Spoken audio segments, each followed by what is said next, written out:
คือเบื้องหน้าคุณแล้วสะพานเรื่องทำมามันลื่น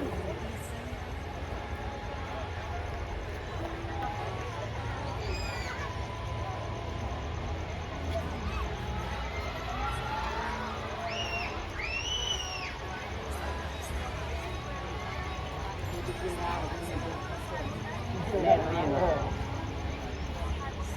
เดี๋ยวเราให้เราล้างลงแน่นแน่น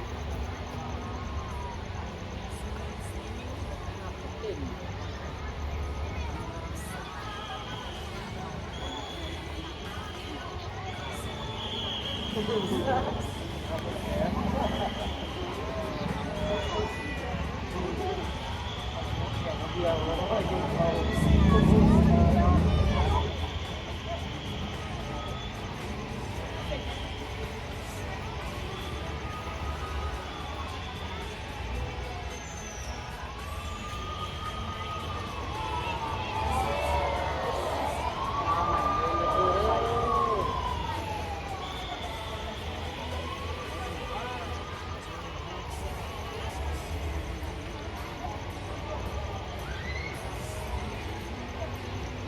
บ๊ายบายอีก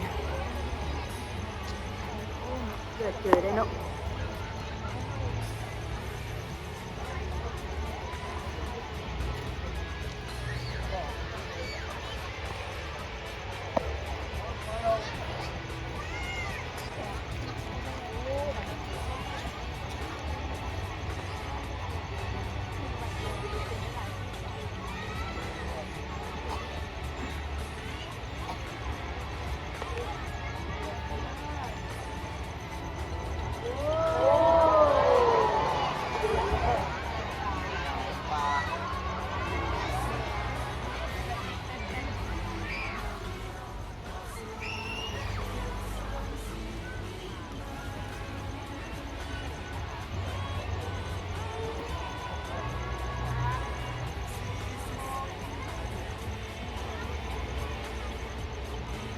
คือเขาอยู่ทางข้างได้ทุกคนมันอาจจะบ่เห็น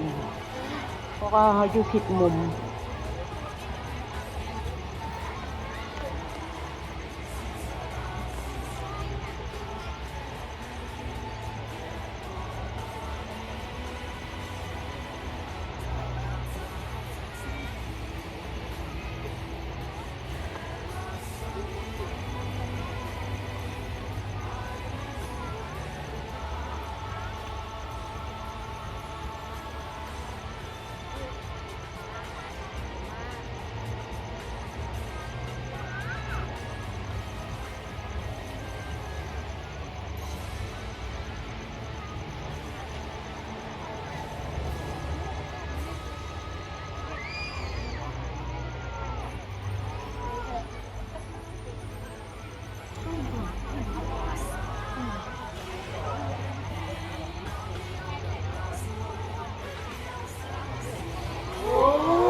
เก่งเด้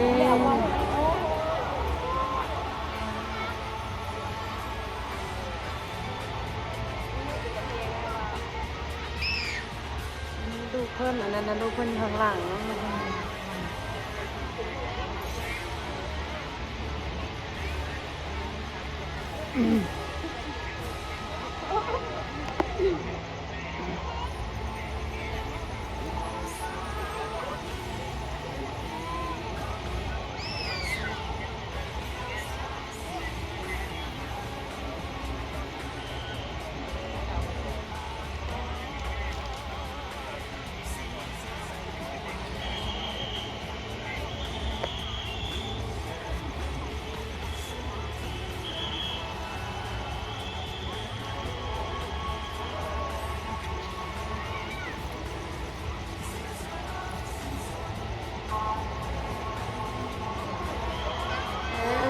ชาติแล้ว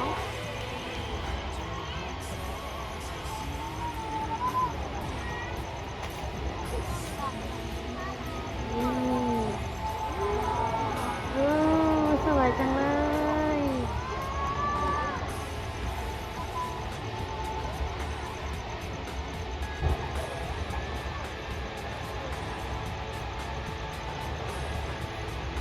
เสียงปานตุกพึ่งนะ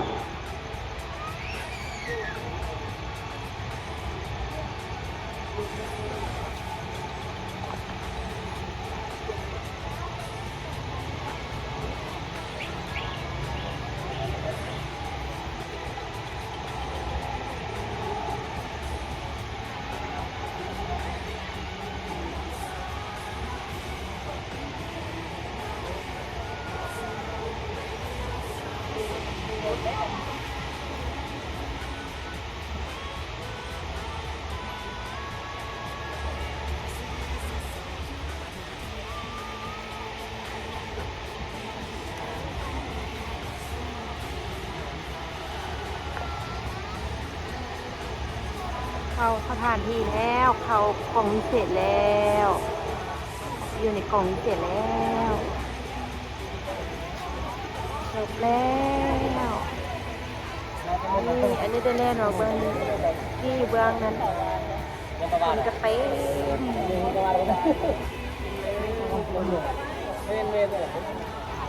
เข้าหงแล้วเข้าหงแล้วยกถือว่าคุ้มค่าได้ปีนี้ถือว่างามหลายเมื่อวันนี้เฮานะ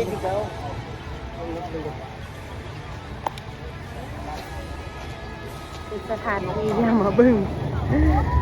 หลังจากพิธีแล้วก็เสร็จคนก็จะไม่แตกสะหน้าโมกันเลยเต็ม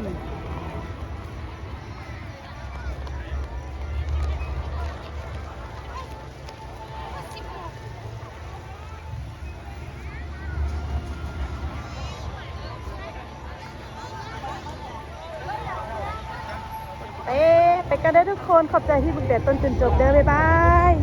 โชคดีเด้อ